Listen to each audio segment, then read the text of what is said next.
ये कोई साधारण कहानी नहीं है। ये कहानी है एक ऐसे राजा की जो मृत्यु से नहीं डरता था और एक ऐसे प्रेत की जो हर प्रश्न में मृत्यु छुपाए बैठा था। बहुत समय पहले उज्जैनी नामक राज्य में राजा विक्रमादित्य का शासन था। न्यायप्रिय, साहसी और सत्य के लिए अडिग। एक दिन एक तांत्रिक राजा विक्रमादित्य के पास आया। उसने कहा, शमशान में एक पीपल का पेड़ है जहां शव उल्टे लटकाए जाते हैं। तुम्हें वहां से एक शव लाना होगा और पूरे रास्ते मौन रहना होगा।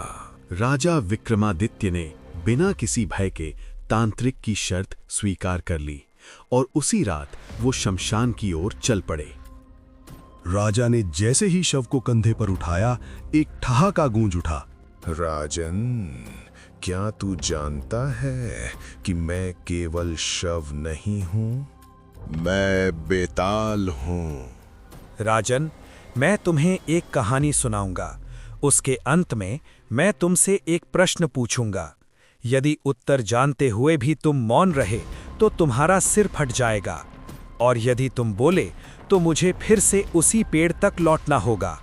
और जब तक तू मौन तोड़ेगा नहीं, तब तक ये खेल चलता रहेगा। एक नगर में एक सुंदर कन्या रहती थी। उसके 3 प्रेमी थे। मृत्यु के बाद एक उसकी चिता में जल गया, दूसरा अस्थियां गंगा ले गया, तीसरा उसकी समाधि पर तप करता रहा। अब बता राजन, सच्चा प्रेमी कौन था? राजा विक्रमादित्य मौन नहीं रह सके। जो उसके जीवन में उसके साथ था वही सच्चा प्रेमी था। मृत्यु के बाद का प्रेम कर्तव्य हो सकता है। बेताल ठहाका मारकर फिर पेड़ पर लौट गया।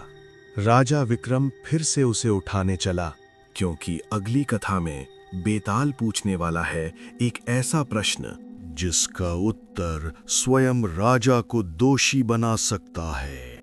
यदि आपको रहस्य, नीति और प्राचीन कथाएं पसंद हैं तो इस चैनल को सब्सक्राइब करें, क्योंकि अगली कहानी और भी भयानक होने वाली है।